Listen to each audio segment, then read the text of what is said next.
Oh my goodness. Candace Owens, Director of Communications at the Conservative. Nobody else is described as progressive or liberal, but you are described as a conservative advocacy group, Turning Point USA, and a conservative commentator and political activist known for her criticism of Black Lives Matter and the Democrat Party. I think you've caused my friends on the left to go to their safe spaces, and I'd love to explore with you a little bit of the reason for that. Do you consider yourself a conservative? I am a conservative, yes. Okay. Are you pro-life? I am pro-life. Okay. Does that trigger people when you see them, that they know that you're pro-life? It makes them very upset, and Democrats hate me. Do you own a gun? Pardon? Do you own a gun? No, sir. When next time you come to Colorado, we'll take you shooting. Are you a Christian? Yes, I am. Are you proud of your family? I'm very proud of my family. Okay. Let me ask you something. Do you hate Americans with black skin color? Absolutely not. I actually love Americans with black skin color so much that I'm willing to fall on the sword 1,000 times for them to wake up and realize that we are being lied to, abused, and used by the Democrats. How about Americans with white skin color? Do you hate them? I do not, and that's a problem for people on the left. Do you hate Hispanics? I do not. Do you hate Asians? I do not. Do you hate lesbians or gays or anybody from the LGBTQ community? Nope, I've got all of that in my family. I'm baffled because in the chairman's opening statement, he said that you openly associate with purveyors of hate. Yes, purveyors of hate, by his definition, is anybody that supports the president. I support the president because he's done a tremendous job in helping the black community, despite all of the rhetoric from the media and leftists, which do not want him to be successful. Tell me a little bit about how the president has helped the black community, if you would, please. Well, he's lowered the black unemployment rate. It's the lowest it's ever been in the history. He's getting us off of our feet. We see, I believe the last number I checked was 3.5 million people are off of food stamps, something that the Black Caucus sat down and didn't applaud. Neither did any of the Democrats applaud, because they want a system where blacks are dependent on the government. They are the people that put in place the policies that broke down the black family, and the biggest problem that's facing our community is father absence. In every room that I've been in with the president, he talks about real issues, and he doesn't pander to us. He doesn't do Alexandria Ocasio-Cortez's southern drawl accent and speaking to us like we're slaves. He asks us important questions, and the most important question he could have asked was, Black America, what do you have to lose? Because we were already losing under Democrat leadership.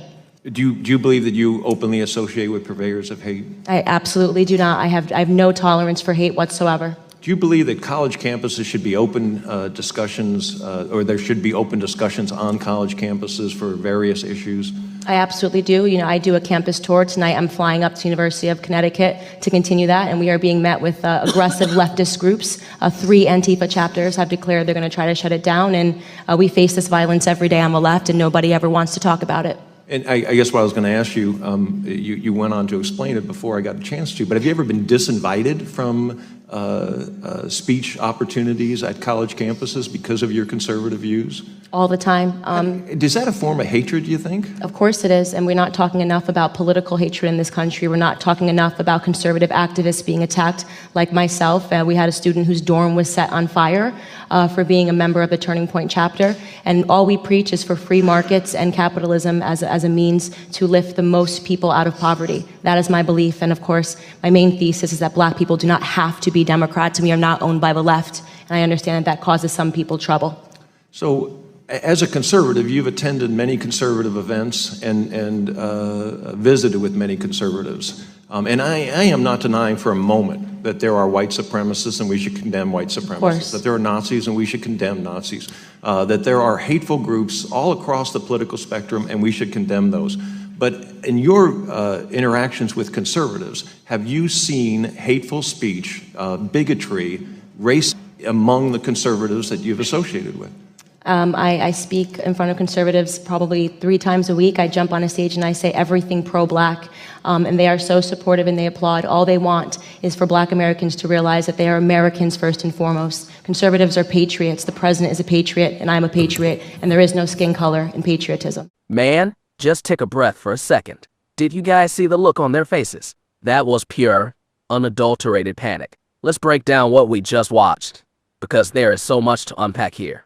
First off, can we talk about those gotcha questions from the start? Are you a Christian? Are you pro-life? Since when is being a person of faith or valuing life a crime in America?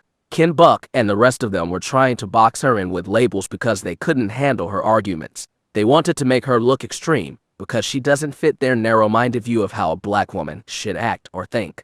And then the Ilhan Omar and Alexandria Ocasio-Cortez shots. Look, we know the vibe.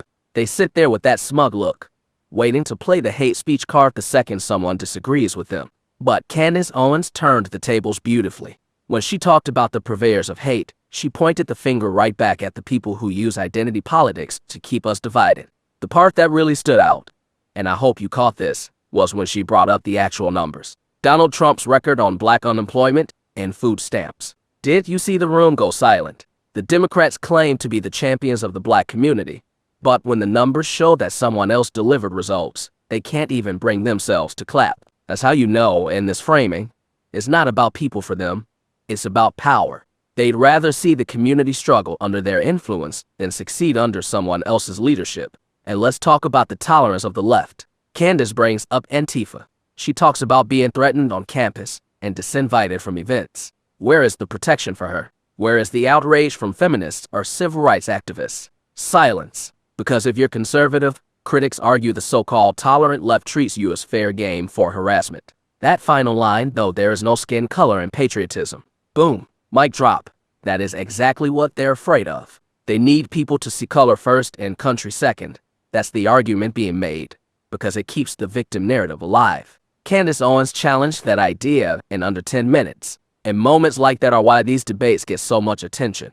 Watching figures like Ilhan Omar sit there while their viewpoints are challenged is, for many viewers, the highlight. We need more open debate like this.